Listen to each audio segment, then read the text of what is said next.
Ni te imaginas. Mano, ¿cuántas botellas de salsa hoisin se embotellan a cada minuto?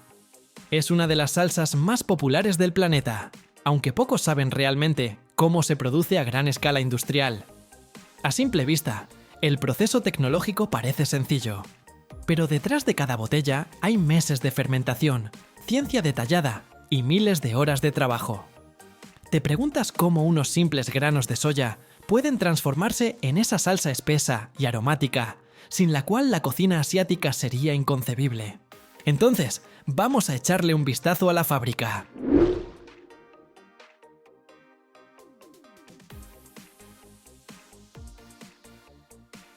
La salsa hoisin es toda una leyenda en la gastronomía asiática. A menudo la llaman la salsa barbacoa china, por su sabor intenso, que mezcla lo dulce y lo picante, además de su textura casi caramelizada. Imagínate, un pato pequinés sin hoisin. Eso sería un sacrilegio. Se utiliza para marinar carnes, como dip para rollitos primavera, e incluso se mezcla con mayonesa para crear salsas únicas en hamburguesas. La salsa hoisin tiene más de 400 años de historia. Todo comenzó en China, donde originalmente se usaba para acompañar mariscos. De ahí proviene su nombre hoisin, que en chino significa fresco marino. Sin embargo, ¡qué ironía! Esta salsa no contiene ni un solo producto del mar.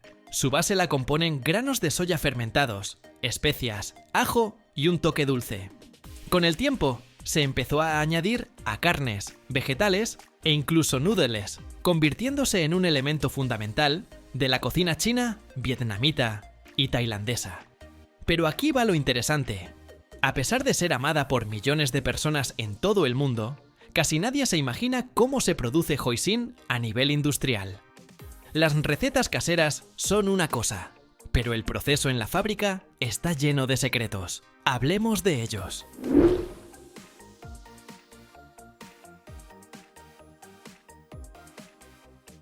Bueno, llegó la hora de entrar a la planta y seguir el rastro de la salsa hoisin, desde cada ingrediente hasta la botella final. El proceso se ve simple, pero en realidad cada etapa está respaldada por décadas de perfeccionamiento tecnológico y un control de calidad súper estricto. El primer paso es, por supuesto, la selección rigurosa de la materia prima. Los granos de soya fermentados, que definen buena parte del sabor, se revisan a fondo ya desde que llegan. Si algo falla con el color, el olor o la humedad, esa partida se devuelve. A estos granos de soya se les agrega azúcar, vinagre, ajo, chile, aceite de ajonjolí y otras especias. Las proporciones cambian según el fabricante, pero la fórmula base no se toca. La salsa hoisin debe ser espesa, de color oscuro y con un equilibrio entre dulce y picante. Aquí arranca de verdad la magia de la fermentación. Los granos de soya, previamente fermentados, pasan por una maduración adicional, durante la cual microorganismos naturales descomponen proteínas y almidones, liberando ese sabroso toque umami tan característico. En las fábricas se controla todo: la temperatura, la humedad y hasta el nivel de oxígeno en la sala. El tiempo de maduración varía, pero usualmente va de 3 a 6 meses. Gracias a esta fase, la salsa hoisin consigue esa profundidad de sabor que la hace única. ¿Y por qué tan rápido, compadre? La industria moderna utiliza métodos sofisticados que agilizan la fermentación sin perder calidad. Se recurre a grandes tanques de acero inoxidable con ambientes controlados, donde se mantiene la temperatura, la humedad y la oxigenación ideales. Así se logra acelerar el proceso, pero conservando esa riqueza de sabor.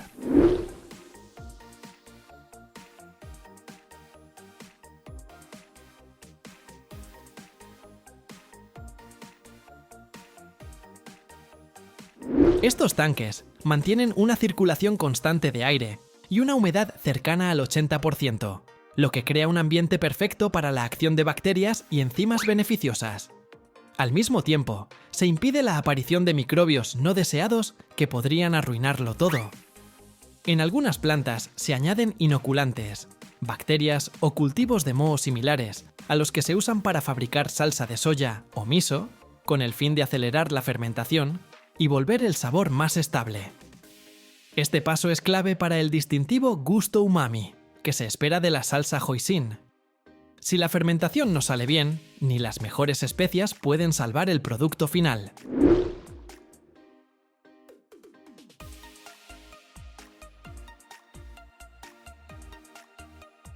Por lo general, el movimiento de los granos de soya y demás ingredientes en estas fábricas es de alta tecnología, diseñado para maximizar eficiencia y reducir la intervención humana.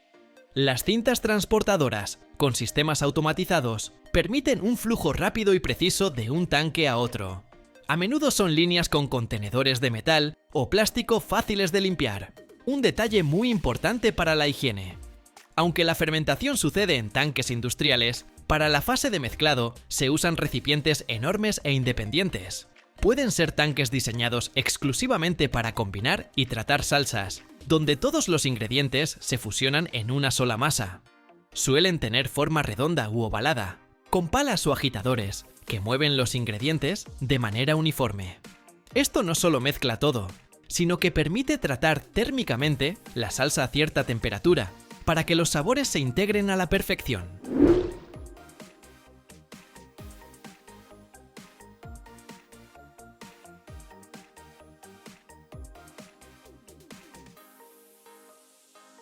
Lo interesante es que no solo se añaden los granos de soya, sino también ajo, azúcar, vinagre, especias y a veces almidón de maíz o glucosa para ajustar la consistencia.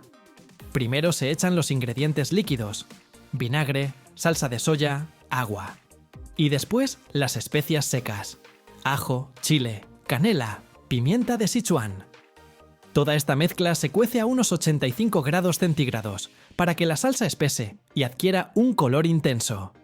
Pero ojo, en este punto aún no tiene la textura ideal, sigue siendo más líquida que espesa, así que todavía queda un paso crucial por delante. Tras la cocción, se hace pasar la salsa por filtros especiales para eliminar grumos y partículas grandes de las especias. ¿El secreto de esa textura suave y caramelizada que tanto nos gusta? Los espesantes. En la producción industrial, lo más común es usar almidón o fibras vegetales modificadas para lograr esa consistencia pareja.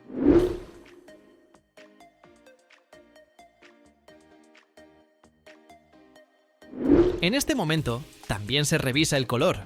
Si está muy claro, se agrega azúcar caramelizada. Si sale demasiado oscuro, se reduce el tiempo de cocción en los siguientes lotes. Para asegurar que el producto no se eche a perder en los almacenes, se pasteuriza calentándolo aproximadamente a 90 o 95 grados centígrados durante un corto periodo. Esto elimina posibles microbios sin alterar el sabor. Una vez lista, la salsa hoisin se envasa en botellas. Y aquí viene la parte impresionante. En muchas fábricas, las líneas automáticas pueden llenar hasta 500 botellas por minuto. La salsa suele envasarse en plástico o en frascos de vidrio, dependiendo de los requisitos de calidad de cada marca y del mercado. El envasado se hace con máquinas que dosifican el volumen exacto, evitando derrames o que quede menos cantidad de lo declarado. Después de llenar los recipientes, las botellas o frascos se sellan herméticamente con tapas de diferentes tipos. En botellas plásticas suelen usarse tapones con foil de aluminio, mientras que en frascos van tapas metálicas con sellos protectores. Luego se colocan las etiquetas, ya sea imprimiéndolas directamente sobre el envase o pegándolas, dándole el toque de marca que todos reconocemos en las estanterías de las tiendas. Al final, las botellas selladas se someten a una última inspección para asegurar que todo esté en orden. Seguridad del envase, etiquetado, sellado, y salen rumbo a los almacenes, para luego distribuirse en comercios alrededor del mundo.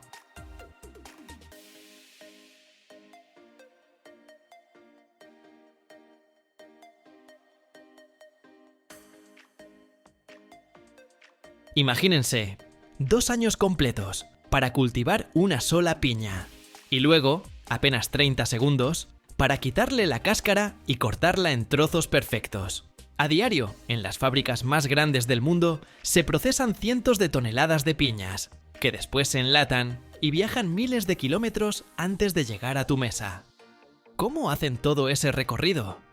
Desde enormes plantaciones hasta latas herméticamente selladas. Vamos a asomarnos tras bambalinas de una industria que funciona como una máquina bien aceitada. Las piñas crecen en arbustos bajos y necesitan entre 18 y 24 meses para madurar después de ser plantadas. Por lo general, se cultivan en extensas plantaciones que abarcan miles de hectáreas. Los agricultores siembran las piñas en hileras, usando técnicas especiales de cuidado. Un sistema de riego mantiene el suelo con la humedad adecuada. Los fertilizantes minerales aceleran el crecimiento. El control de plagas se realiza mediante métodos naturales o químicos. La siembra es un proceso laborioso, pues cada retoño debe colocarse con precisión en la tierra. Se remueven las malas hierbas y se afloja el terreno. A veces se usa un recubrimiento plástico, mulch, para conservar la humedad y combatir a los bichos. Las piñas no se cultivan a partir de semillas, sino de la corona del fruto o de brotes laterales, que se cortan y se dejan secar un poco antes de plantarlos. Los trabajadores entierran estos esquejes a mano, dejando entre 25 y 50 centímetros de separación, dependiendo de la variedad y el método de cultivo. La cosecha de piñas, ojo, compa, que es un proceso duro, exige bastante fuerza física. Las frutas no maduran de manera simultánea, así que el agricultor evalúa su punto de madurez según el color y el tamaño. Se recolectan a mano. Los trabajadores, protegidos con guantes especiales y ropa resistente, utilizan cuchillos o machetes para cortarlas. Un obrero con experiencia puede llegar a recolectar hasta 3 toneladas de piñas en un solo día. Justo al cosecharlas, se clasifican por tamaño y calidad. Las destinadas a la conserva deben estar en su punto perfecto de madurez, ni verdes ni demasiado blandas. Luego se transportan a las fábricas en un plazo máximo de 24 horas, para no perder sabor ni frescura. Ahora veamos qué les sucede después. Las piñas se cargan en grandes contenedores de plástico o en cajones especiales. Luego, camiones o tractores las llevan hasta la planta procesadora más cercana. En los países cálidos, a menudo, los vehículos están equipados con sistemas de ventilación para evitar que el calor arruine la fruta. Al llegar a la fábrica, las piñas pasan de inmediato al área de lavado y corte. Las piñas se suben a cintas transportadoras que avanzan a través de chorros de agua a presión. Un chorro de hasta 10 bares elimina tierra, lodo y cualquier insecto rezagado. En algunas fábricas también se utilizan soluciones jabonosas o con un poco de cloro para desinfectar, y después todo se enjuaga con agua filtrada. Este proceso dura apenas 30 segundos, tras lo cual las piñas relucientes continúan su camino. Brazos mecánicos y cuchillas ultrafilosas hacen en segundos lo que a una persona le llevaría varios minutos.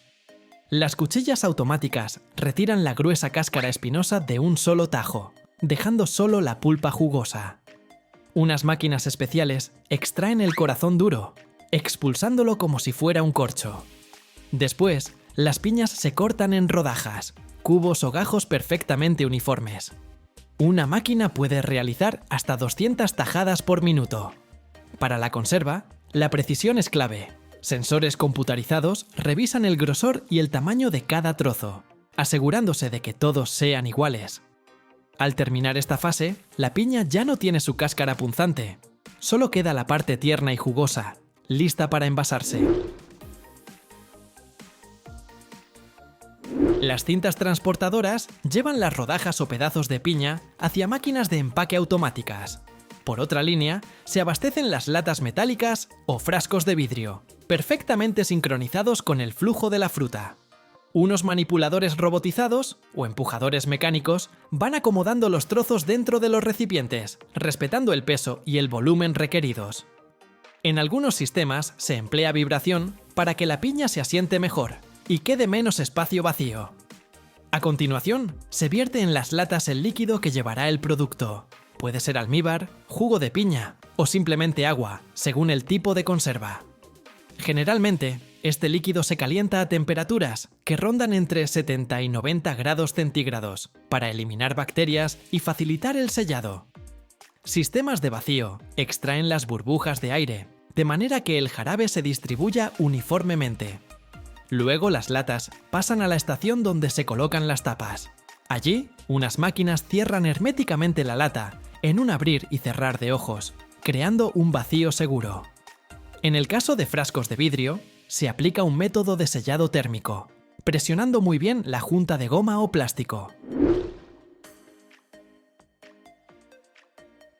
Con las latas selladas, llega el turno de la pasteurización en cámaras de vapor o túneles de calor.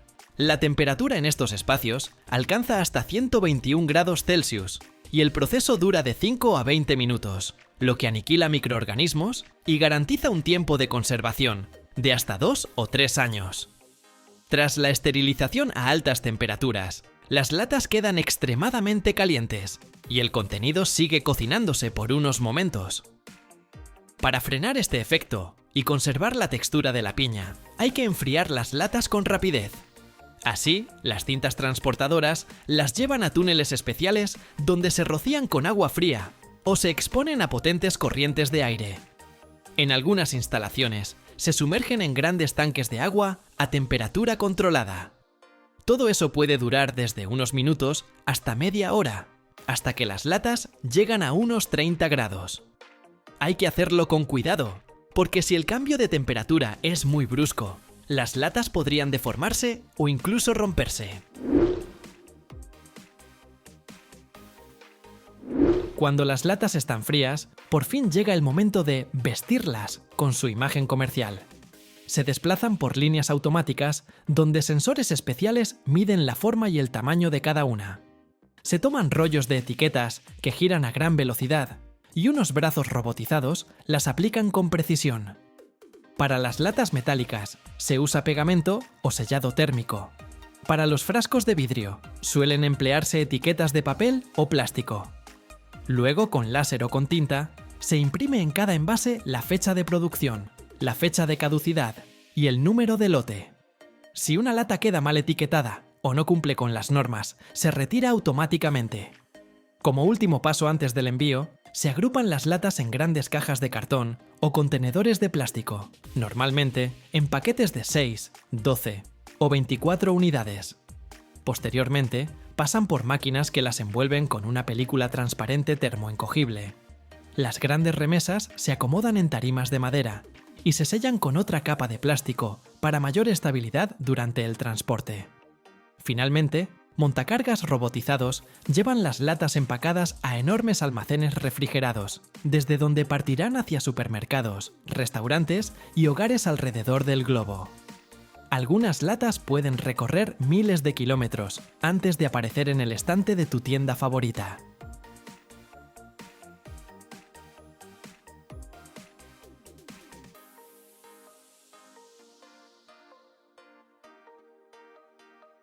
Cada año se crían millones de cuyes en todo el mundo. Pero no como mascotas, sino como animales de granja. Imagínate una finca donde más de 10.000 de estas curiosas criaturitas avanzan al unísono hacia sus comederos, formando una auténtica ola de pelaje blanco, pardo y rojizo. Su carne se considera un manjar en Sudamérica, y las granjas modernas están automatizadas hasta el último detalle. ¿Cómo se cuidan, alimentan y crían a miles de cuyes de forma masiva? Hagamos una pausa y sumerjámonos juntos en este fascinante universo.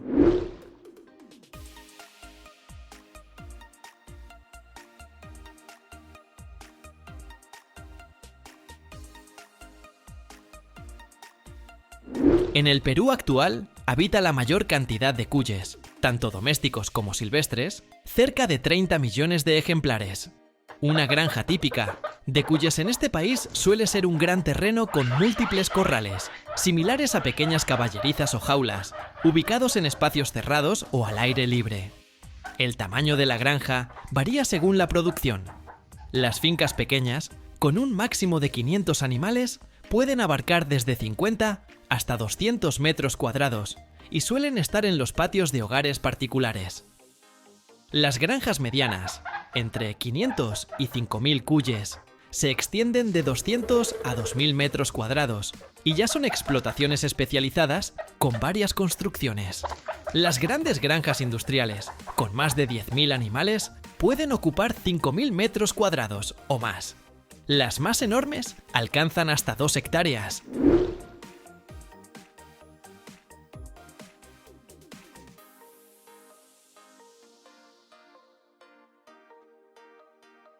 El propósito principal de criar cuyes a gran escala es obtener carne.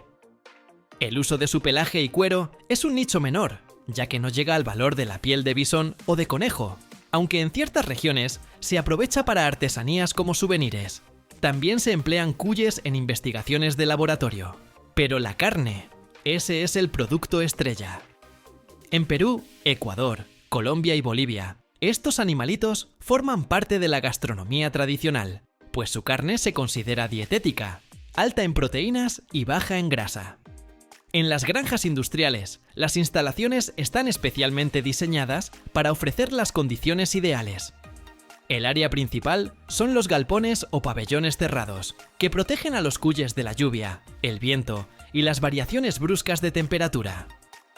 Dentro de estas construcciones se montan estanterías o jaulas de madera, concreto o plástico, cada una con capacidad para entre 5 y 20 individuos, dependiendo de la edad y el propósito.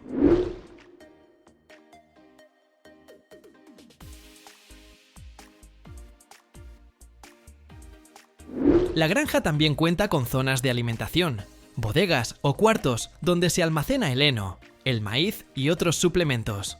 Por separado, puede haber áreas de procesamiento y matanza si la granja se dedica a la producción de carne. Es vital asegurar la circulación de aire para evitar excesos de calor o humedad. Por lo general, la temperatura se mantiene en torno a 20 grados centígrados, que resulta perfecta para los cuyes. El día de estos animales comienza con la comida matutina. Se les ofrece heno fresco, maíz y cebada molidos, forraje verde, cuando es temporada, y alimento balanceado. El agua llega a través de bebederos automáticos o se vierte en recipientes especiales. Durante la jornada, los cuyes se mantienen activos, mordisqueando su comida y relacionándose entre ellos. En las granjas grandes hay sistemas automáticos de limpieza que retiran los desechos y mantienen todo impecable.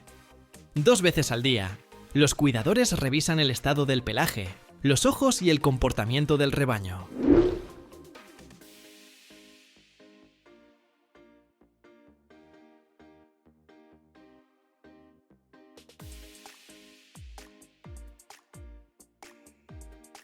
En la tarde, reciben otra ración de comida, generalmente más ligera, con más forraje y menos grano. Al anochecer, los cuyes se vuelven menos activos.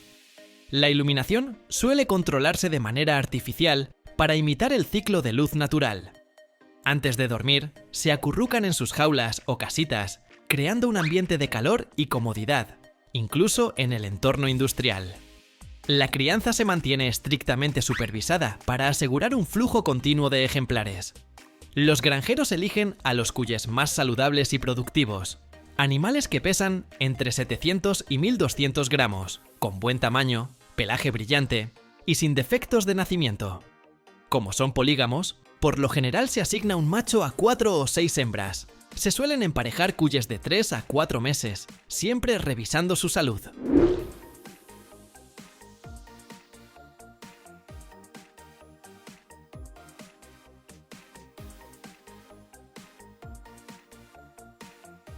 El periodo de gestación dura entre 68 y 70 días. Durante este tiempo, las hembras reciben un alimento reforzado, rico en proteínas y vitaminas. Antes del parto, a menudo se las traslada a corrales especiales. Las crías nacen pesando cerca de 20 gramos, totalmente cubiertas de pelo, con los ojos abiertos y capaces de moverse por su cuenta. Empiezan a comer alimento sólido casi de inmediato, pero siguen con su madre alrededor de 2 o 3 semanas. Una vez destetadas, se separan los cuyes. Los más robustos se quedan para seguir reproduciéndose y los demás se destinan a la producción de carne o a la venta. El ciclo de reproducción continúa todo el año, pues las hembras pueden parir hasta 5 veces anuales. En los enormes corrales, a veces con miles de cuyes, todos se movilizan en cuanto oyen el ruido de los comederos. Los trabajadores distribuyen forraje verde, heno, granos y vegetales, y esta tropa esponjosa corre de inmediato hacia la comida.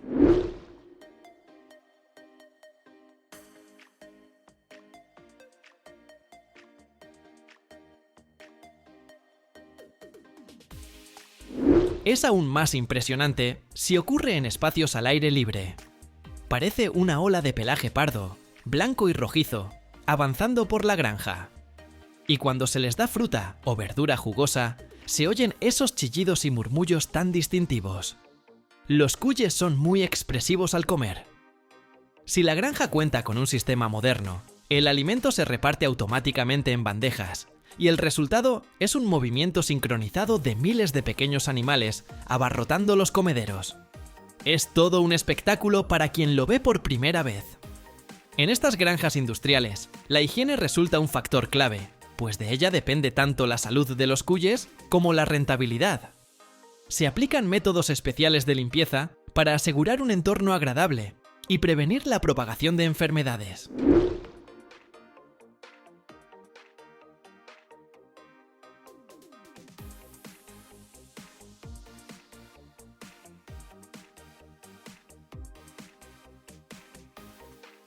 La limpieza de los corrales suele ser constante. Dado que los cuyes son sensibles a la suciedad, cada corral necesita atención diaria. Primero, se retiran los restos de comida y los excrementos recientes de la cama, lo cual ayuda a mantener el área limpia y a evitar la proliferación de microbios dañinos. Para esto se usan escobas y palas especiales que agilizan el trabajo. Después, se procede a desinfectar, a menudo con detergentes ecológicos que no perjudican ni a los animales ni al medio ambiente. El proceso incluye lavar paredes, pisos y comederos con regularidad. Muchas veces se emplean equipos especializados que suministran el producto de limpieza y realizan la labor de forma mecánica.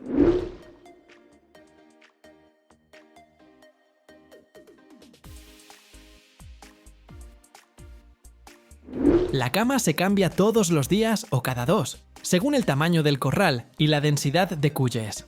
Por lo general, se utiliza heno o paja, que mantiene la higiene y brinda comodidad. Una cama fresca absorbe la humedad y los olores, reduciendo el riesgo de infecciones. Para asegurar un nivel óptimo de salubridad, se llevan a cabo tratamientos preventivos en todas las superficies, usando desinfectantes que eliminan bacterias, virus y hongos. Estas rutinas se repiten con frecuencia, al menos una vez a la semana. Así que, si alguien creía que cuidar tantos cuyes era sencillo, ya ves que requiere dedicación, detallismo y mucho esfuerzo.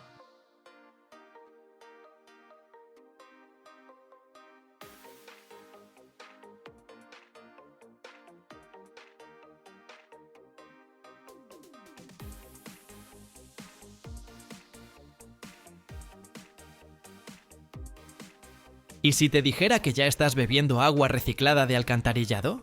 No, no es broma ni una fantasía futurista. En Singapur, California e incluso Francia, el agua que alguna vez estuvo en el sistema de alcantarillado vuelve a la red de suministro. Pero, ¿es seguro? Y lo más importante, ¿podrás superar la barrera psicológica y beberla? Veamos cómo funciona esta tecnología revolucionaria y por qué el futuro del agua potable podría ser muy diferente a lo que imaginabas.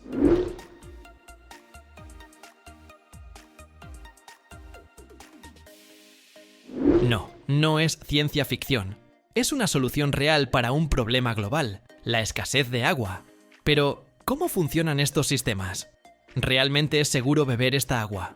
Y lo más importante, ¿estamos listos para beber lo que alguna vez desechamos?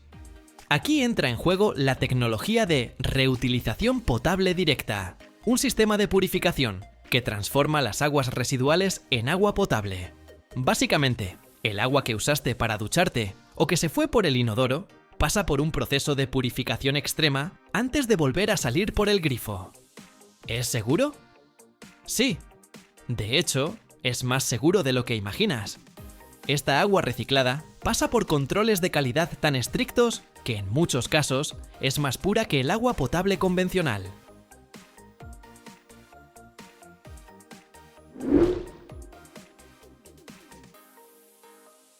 Singapur es uno de los líderes en esta tecnología.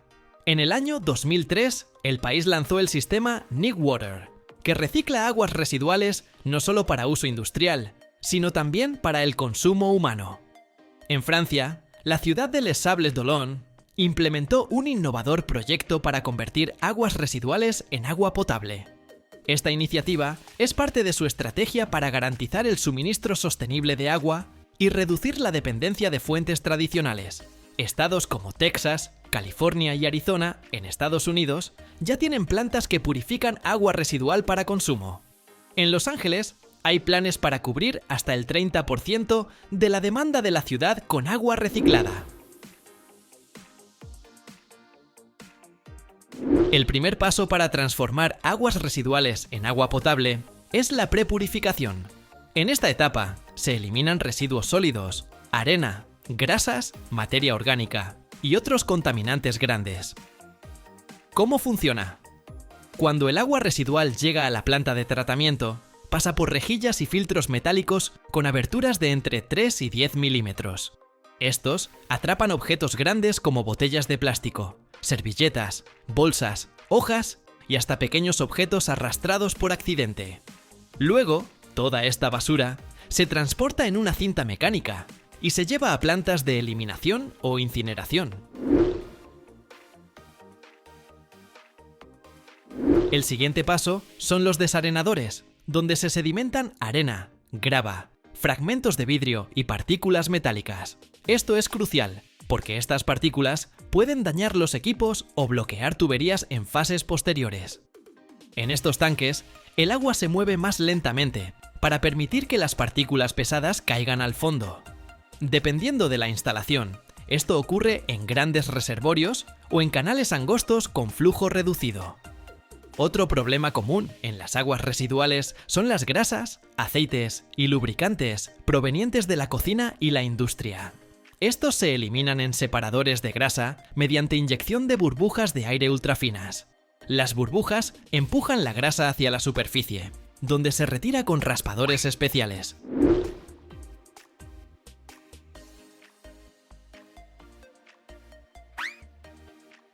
En la etapa final de la prepurificación, el agua entra en los sedimentadores, enormes tanques donde permanece inmóvil por varias horas.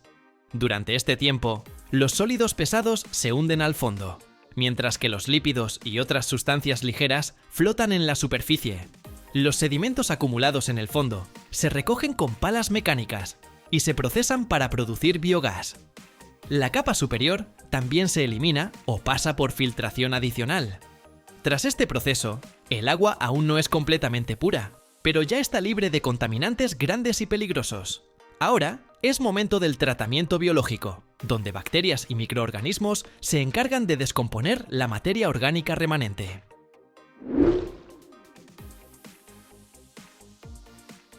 El flujo de agua, que hace poco era simplemente desecho, ahora atraviesa un sistema complejo de tuberías y tanques. La etapa mágica de la filtración está a punto de comenzar, la microfiltración. Estos filtros no son como los de una jarra casera. Son membranas ultrafinas con poros miles de veces más pequeños que un cabello humano. Su tamaño varía entre 0.1 y 0.01 micras. Para comparar, una bacteria mide alrededor de una micra, así que ni siquiera intenta pasar. Muchos virus son más pequeños, pero la mayoría queda atrapada en esta densa red. El agua, sin embargo, atraviesa sin problema, dejando las impurezas atrás.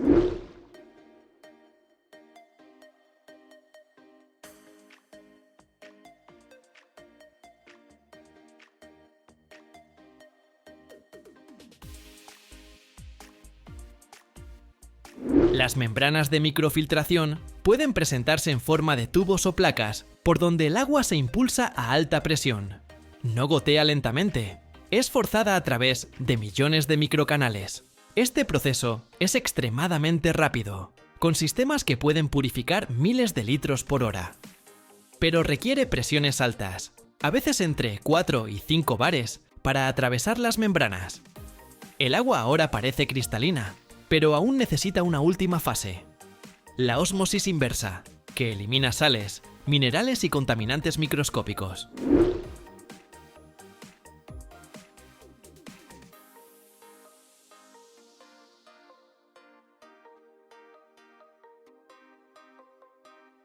La microfiltración y la ósmosis inversa eliminaron partículas sólidas, bacterias y virus.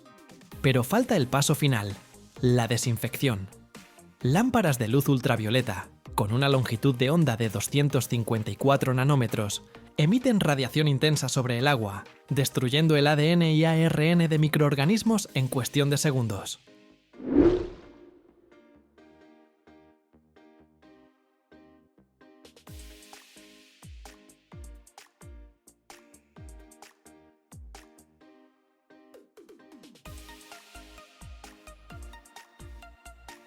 Finalmente, el agua pasa por una cámara de ozono, un desinfectante 50 veces más potente que el cloro. El ozono elimina bacterias, virus, pesticidas e incluso residuos de medicamentos. Tras menos de un minuto, se descompone en oxígeno puro. El resultado es un agua más pura que la de manantial. Sin embargo, la verdadera barrera es psicológica. Aceptar que bebemos agua reciclada es difícil para muchos. Pero quizá en 10 o 20 años, el agua en tu cocina vendrá de este proceso, y ni siquiera notarás la diferencia.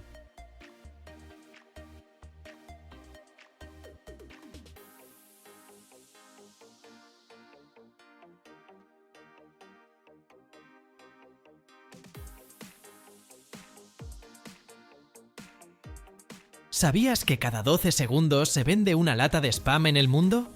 No es solo un producto cárnico enlatado, sino un símbolo de historia y cultura que ha sobrevivido a la Gran Depresión, guerras y se ha convertido en parte de las cocinas nacionales de varios países.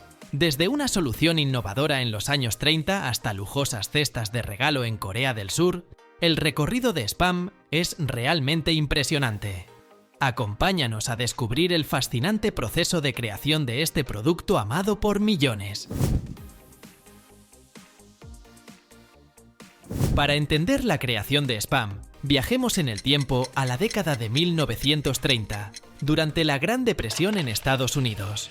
La economía estaba en crisis, el desempleo era abrumador y la gente luchaba por sobrevivir. Encontrar una fuente de alimentos accesible, práctica y de larga duración se convirtió en una necesidad urgente. En ese entonces, una planta procesadora de carne en Minnesota, liderada por George Hormel, director de Hormel Foods, decidió crear un nuevo producto cárnico enlatado.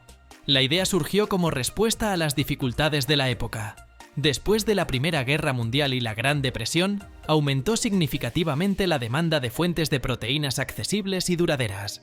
Así nació Spam, un producto que satisfizo las necesidades del público en tiempos difíciles. El viaje de una lata de Spam comienza en una moderna granja porcina, donde los cerdos son criados con esmero en condiciones limpias e higiénicas. Cada cerdo pasa por un estricto control sanitario para garantizar que la carne cumpla con los más altos estándares de calidad. Después del procesamiento inicial, la carne de cerdo es transportada a la planta de producción de Spam. Allí se prepara cuidadosamente, eliminando huesos y exceso de grasa, dejando solo los mejores cortes magros. Luego, la carne se muele en grandes lotes, lista para la siguiente etapa de producción. En esta etapa, la carne se muele nuevamente, utilizando potentes máquinas industriales, garantizando una textura uniforme del producto. Un paso crucial en este proceso es dividir la carne molida en lotes de peso uniforme. Este es el secreto que asegura que la mezcla de carne y grasa se combine perfectamente, logrando una textura suave y homogénea para todos los productos. El siguiente paso en la producción de Spam es la mezcla de ingredientes. La carne finamente molida se coloca en mezcladoras industriales donde se combina cuidadosamente con otros ingredientes en proporciones exactas. Se agrega hielo para evitar el calor por fricción, que podría alterar la calidad de la carne. La sal juega un papel clave en la conservación de la carne y aporta ese sabor salado característico de Spam. Para equilibrar, se añade azúcar, que también influye en el color especial de la conserva. El agua se utiliza para unir los ingredientes y crear una textura tierna en la mezcla cárnica. Y por supuesto, las especias secretas. La clave del sabor único de Spam está en una mezcladora industrial diseñada con palas especiales que garantizan la distribución uniforme de todos los ingredientes. El proceso de mezcla continúa hasta lograr la proporción perfecta de color y sabor. En este punto, se presta especial atención al papel del nitrato de sodio, un aditivo alimentario que, aunque se utiliza en pequeñas cantidades, es crucial en el proceso de producción. Desde una perspectiva microbiológica, el nitrato de sodio inhibe el crecimiento de bacterias anaeróbicas, como el Clostridium botulinum, responsable del botulismo, una forma potencialmente mortal de intoxicación alimentaria. El nitrato de sodio actúa previniendo la formación de esporas bacterianas y la desnaturalización de enzimas esenciales en las bacterias, deteniendo así su crecimiento y reproducción. Esto permite almacenar Spam de manera segura por largos periodos sin necesidad de otros conservantes, asegurando la seguridad alimentaria para los consumidores. Además de su función conservante, el nitrato de sodio también reacciona con la mioglobina, un pigmento presente en la carne, formando nitrosomioglobina, que da al contenido su característico color rosado. Sin el nitrato de sodio, el producto tendría un color grisáceo poco atractivo debido a la oxidación. Después de completar el proceso de mezcla, Spam pasa a la etapa de llenado y porcionado.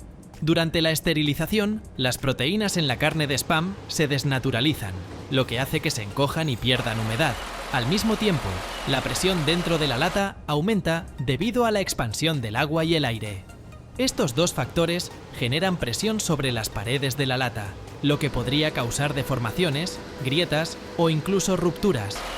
Por eso, las porciones cuidadosas con la cantidad exacta de producto son críticas.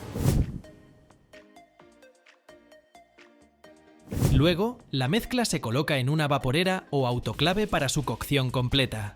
Este proceso no solo elimina microorganismos dañinos, sino que también garantiza una cocción uniforme de la carne, logrando la textura deseada y el sabor característico. La temperatura y el tiempo de cocción se controlan cuidadosamente para garantizar que la carne conserve su humedad y suavidad, sin secarse ni endurecerse. Como resultado, cuando abres una lata, encuentras piezas de carne perfectamente rosadas y apetitosas, listas para usarse en una variedad de platos. Tras completar la esterilización térmica, los productos pasan a la etapa de enfriamiento.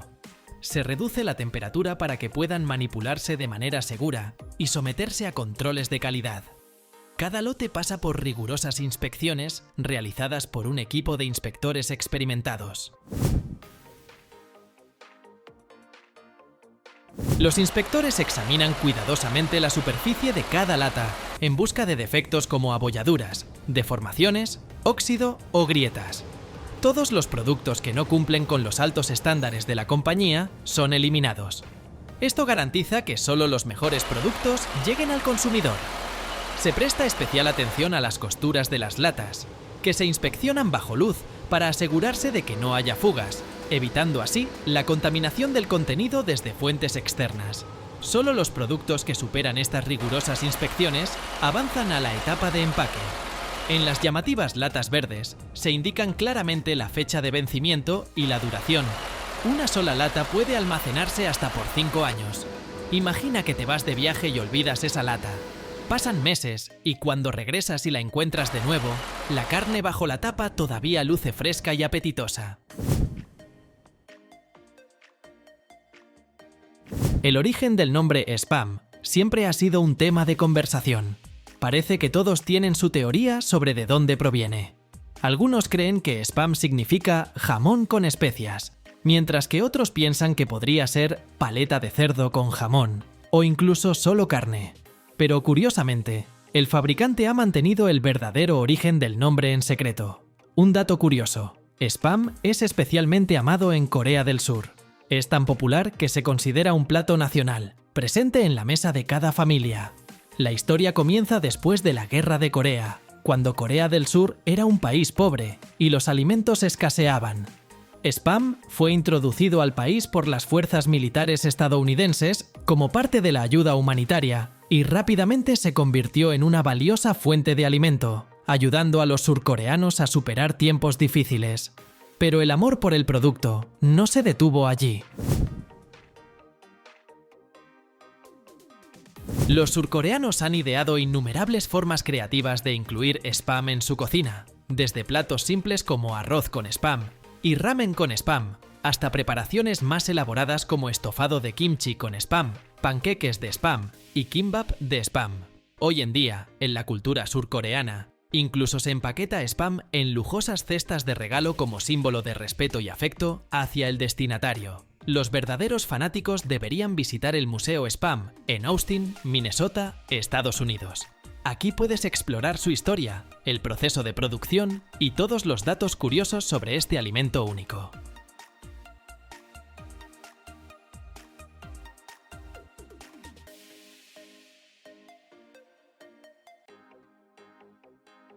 Imagínate que una sola botella de salsa puede unir sabores de 4 continentes. Cada año se producen más de 30 millones de botellas de salsa Worcestershire, y cada una es el resultado de 18 meses de fermentación, cientos de pruebas de calidad y una mezcla única de ingredientes recolectados en todo el mundo. ¿Sabías que las anchoas provienen del Mediterráneo, las especias de Sri Lanka y Madagascar y hasta los barriles donde se fermenta la salsa aportan un toque amaderado? ¿Listo para descubrir cómo se crea esta obra maestra culinaria desde el principio hasta el final? Entonces, vamos. Antes de sumergirnos en los detalles de la producción, hablemos un poco de historia. La salsa Worcestershire nació en Inglaterra en el siglo XIX. Su origen se remonta a dos farmacéuticos de la ciudad de Worcester, John Lea y William Perrins. Según la leyenda, crearon esta receta para un cliente que deseaba recrear un sabor típico de la India. Inicialmente, la receta no les impresionó y casi la descartaron. Pero unos meses de fermentación hicieron la magia. La salsa adquirió el sabor que hoy conocemos. En la producción de la salsa Worcestershire se utiliza una gran cantidad de ingredientes. Estos son algunos de los componentes clave: anchoas, malta, vinagre, melaza, tamarindo, especias, ajo y cebolla. Esto la hace única. Literalmente, reúne el mundo en una botella. Los ingredientes realmente se traen de diferentes rincones del planeta, y no es una exageración. Las anchoas suelen llegar de países del Mediterráneo, como Italia o España, donde hay una larga tradición de salazón de pescado. El tamarindo, por su parte, es un invitado de los trópicos, proveniente de India, Tailandia o incluso África, dependiendo de la temporada. La melaza, un subproducto de la industria azucarera, generalmente se obtiene de países con alta producción de azúcar, como Brasil o Cuba. El vinagre es un producto local, que suele elaborarse cerca de la fábrica. Las especias, en cambio, son un viaje en sí mismas. La pimienta puede venir de Vietnam, la canela de Sri Lanka y el clavo de Madagascar. Imagínate cuánto esfuerzo se invierte solo para reunir estos ingredientes. Los productores supervisan cuidadosamente la calidad de cada componente, firmando contratos con proveedores que garantizan estándares consistentes. Así es como se crea la globalización en una botella. El proceso comienza con la inspección minuciosa de cada ingrediente. Por ejemplo, las anchoas, un elemento clave, se revisan cuidadosamente para garantizar que estén bien saladas y sin exceso de humedad. El tamarindo aporta esa acidez característica que complementa perfectamente el perfil de sabor. Las especias se compran en lotes enteros y se muelen directamente en la fábrica para preservar su aroma. Todos los ingredientes se mezclan en enormes tanques, en un proceso que parece un experimento culinario. Primero se añade el vinagre, que actúa como conservante. Luego, poco a poco, se incorporan las anchoas, la melaza, el tamarindo y las especias. Durante la mezcla, la fábrica se llena de un aroma increíble. Imagina, la dulzura de la melaza, el ajo picante y el vinagre ácido combinándose. Es algo que las palabras no pueden describir completamente. Después de la mezcla, la salsa se deja fermentar. Este proceso dura al menos 18 meses. Sí, lo escuchaste bien. Durante 1 año y medio, la salsa madura en barriles de roble, permitiendo que todos los sabores y aromas se integren armoniosamente. Por cierto, los barriles de roble añaden un sutil toque amaderado que quizás nunca hayas notado. Exacto, los barriles de roble son esenciales. Y su papel en la creación de la salsa Worcestershire no es solo decorativo. Los barriles de roble suelen ser encargados a talleres especializados. En su mayoría, son los mismos fabricantes que producen barriles para vino o whisky. Estas piezas se ensamblan con maestría, utilizando tablones de roble que han sido curados durante años para lograr la densidad y textura ideales. El roble, por cierto, puede ser de diferentes tipos.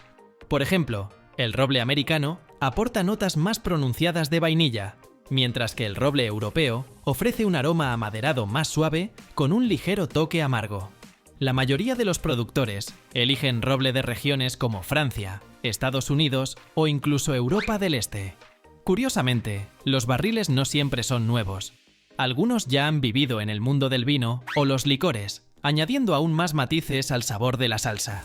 Así que no se trata solo de contenedores, sino de herramientas reales para crear un aroma complejo. La próxima vez que abras una botella de salsa Worcestershire, recuerda que, en algún lugar del mundo, hay un ejército de barriles de roble trabajando para darle ese toque perfecto a tu plato.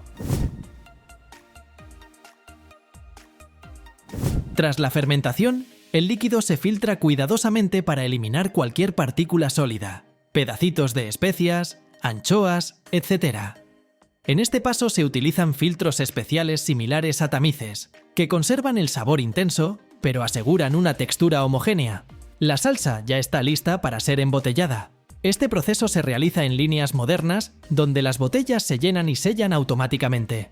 Primero, las botellas llegan a la línea de embotellado y se inspeccionan minuciosamente. No debe haber grietas ni imperfecciones. Luego, las máquinas las limpian con chorros de agua caliente o vapor para eliminar cualquier microbio. Todo es completamente higiénico, como corresponde a un producto alimenticio. El siguiente paso es el llenado. Dosificadores especializados llenan cada botella con la cantidad exacta de salsa. Nada se deja al azar, todo está calculado al mililitro para que recibas la porción perfecta de sabor. ¿Velocidad? Impresionante. Las líneas pueden llenar cientos de botellas por minuto. Luego, llega el momento de colocar las tapas. Este proceso también es automático. Las tapas se distribuyen en la cinta transportadora y se colocan en las botellas con la precisión de un cirujano robótico. Las máquinas las cierran con la presión justa para sellar herméticamente la botella sin dañarla. Finalmente, se colocan las etiquetas. Las máquinas las pegan en ambos lados de la botella, asegurándose de que el logotipo esté perfectamente centrado y el texto sea fácil de leer. Algunos productores incluso añaden códigos QR para que puedas aprender más sobre la historia de la salsa o ver vídeos de su producción. Aquí se pueden embotellar miles de botellas por hora. Después de esto, las botellas se agrupan en cajas que se apilan cuidadosamente en palets, listas para ser enviadas. Los productores mantienen en secreto la fórmula exacta de la salsa. Incluso aquellos que trabajan en la fábrica no conocen todos los detalles. Se dice que solo unas pocas personas en el mundo tienen acceso a la receta completa. En cuanto a las cifras, los datos precisos de producción y ventas de la salsa Worcestershire pueden variar según el productor y la región. Sin embargo, se sabe que esta salsa es un producto popular en muchos países, con millones de botellas producidas cada año para satisfacer la demanda de los consumidores.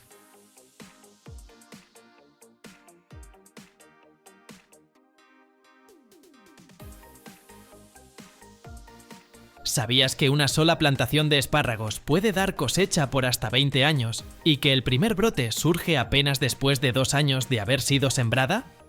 Todos los días, toneladas de espárragos recorren un camino complejo, desde el campo hasta los estantes del súper, donde cada minuto de transporte resulta crucial. Imagínate, Crece tan rápido que los agricultores deben cosecharla al amanecer para preservar su sabor perfecto. ¿Cómo logró esta frágil planta convertirse en un manjar apreciado en todo el mundo? Te lo contaré aquí, en este fascinante video, donde descubrirás todos los secretos de su cultivo y procesamiento. ¿Sabes qué fue lo que más me impresionó en las plantaciones de espárragos? De entrada se ven muy sencillas, hileras rectas de tierra de donde brotan estos tallos tan delicados. Pero, detrás de esa aparente simpleza, hay un trabajo enorme. El espárrago, igual que una princesita caprichosa, exige condiciones muy especiales para crecer. Este proceso generalmente arranca con la preparación minuciosa del suelo. Debe ser ligero, bien drenado y rico en nutrientes. Y aquí va el dato curioso. Al espárrago le encanta el sol, pero al mismo tiempo necesita el balance perfecto de humedad. Igual que esas plantas de interior que temes regar de más o de menos, ¿verdad? Sí, el espárrago se cultiva en plantaciones especiales, que suelen abarcar extensiones bastante grandes. Depende del nivel de producción. En países con gran industria, como Perú, Estados Unidos o China, las fincas pueden cubrir cientos de hectáreas. A simple vista, se ven como camas de cultivo alineadas, cubiertas con mantillo o incluso con plástico especial, que ayuda a controlar tanto la temperatura como el nivel de humedad en la tierra. En Europa, los agricultores suelen trabajar en áreas más pequeñas, pero invierten más mano de obra, sobre todo cuando hablamos del espárrago blanco. Su cultivo requiere mayores cuidados porque la planta permanece enterrada todo el tiempo. Seguramente te preguntarás, ¿cómo se obtienen espárragos blancos? Pues resulta que se cultivan sin que les dé el sol. Se cubre la tierra sobre los tallos de modo que nunca realicen la fotosíntesis ni se tornen verdes. Eso es un poco más complicado de producir y por eso su precio suele ser más alto. ¿Y el verde? Ese es el clásico. Tiene fama mundial por su sabor intenso y la facilidad con que se cultiva. Por cierto, hablando de tallos, en algunos países durante mucho tiempo se sembraban espárragos como planta ornamental en jardines. Esas ramitas delicadas con pequeñas bayas rojas lucían fabulosas en ramos de flores. ¿Te imaginas? ¡Qué sacrilegio para un manjar tan top! El espárrago es un cultivo perenne, cuyo sistema de raíces puede vivir hasta 20 años. Imagínate, un mismo campo puede dar cosecha cada primavera durante décadas. Lo más interesante es que la primera recolección llega solo 2 años después de sembrar. Sí, hay que esperar, como con un buen vino. A inicios de la primavera, cuando todavía hace frío, los agricultores cubren los campos con materiales especiales para crear un efecto invernadero. Eso les permite obtener los primeros brotes de espárragos antes de lo habitual. Y de ahí en adelante, cada día cuenta. Crecen tan rápido, casi ante tus ojos. Cuando llega el momento de cosechar, trabajadores con experiencia recorren las hileras y cortan cada tallo a mano. Lo hacen al amanecer, cuando aún están fríos y crujientes. De hecho, en algunos países, como Alemania, hasta hay festivales dedicados a la cosecha del espárrago. Y ojo, hay que recogerlo velozmente, porque si uno se retrasa aunque sea un día, los tallos se pasan. Y su sabor deja de ser perfecto. Por eso, durante la temporada, los agricultores casi no duermen. Bien, ya se cosechó el espárrago. ¿Y luego qué? Generalmente, los agricultores usan camiones refrigerados para que no se caliente durante el traslado. Esto es súper importante, porque las altas temperaturas pueden echar a perder su calidad. Los tallos se ablandan y las propiedades nutritivas se pierden. En distancias cortas, en fincas pequeñas, a veces usan contenedores con hielo o cajas isotérmicas. Pero en las grandes plantaciones, sobre todo si van a enviar la cosecha a fábricas enormes o a exportar, la cosa se pone más seria. Ahí emplean camiones refrigerados de última generación, que mantienen una temperatura estable entre 1 y 4 grados Celsius. Todo se hace a la mayor velocidad posible. El espárrago es delicado y cada hora cuenta. Por eso, la logística debe estar muy bien organizada y el tiempo de transporte al mínimo. Ya en la planta procesadora, se enfría de inmediato. A veces, incluso con hielo para mantenerla bien fresca. Hay ocasiones en que literalmente sumergen los tallos en hielo o los pasan por agua enfriada a unos 2 grados Celsius. Esto no solo los enfría, sino que además retrasa su envejecimiento, preservando su frescura y sabor al máximo. Después, cada tallo se inspecciona y clasifica según su tamaño y calidad. En ocasiones, usan incluso escáneres especiales que descartan cualquier tallo dañado. En la fábrica trabaja todo un equipo, desde empleados temporales de temporada hasta operadores de líneas automatizadas. En la cinta transportadora, revisan la firmeza, el color y la textura de cada tallo y deciden si se califica como producto premium. Por cierto, el espárrago de mayor calidad suele destinarse a la exportación, esa que ves en los súper con la etiqueta premium. La clasificación no solo es por calidad, sino también por grosor. Seguro has visto en el súper esos tallos finitos como lápices y otros mucho más gruesos, casi como marcadores. Estas categorías importan porque cada país tiene sus gustos particulares. Por ejemplo, en Japón adoran los espárragos delgados y suaves, mientras que en Europa se prefieren los tallos más gruesos y jugosos. Después de clasificarlos, se lavan y cortan al mismo largo mediante cuchillas automatizadas. Todo ocurre tan rápido y con tanta precisión que cada tallo queda impecable. Las grandes empresas que exportan pueden procesar hasta varias toneladas de espárragos al día. Imagínate, miles de tallos pasan por la línea de clasificación en una sola hora. Basta con un paso defectuoso y toda la producción pierde su calidad. Y como el espárrago se considera un manjar, cualquier detalle puede impactar su precio de mercado. Por eso, cada etapa en la fábrica funciona como un solo engranaje, y la tecnología es la gran aliada de las personas.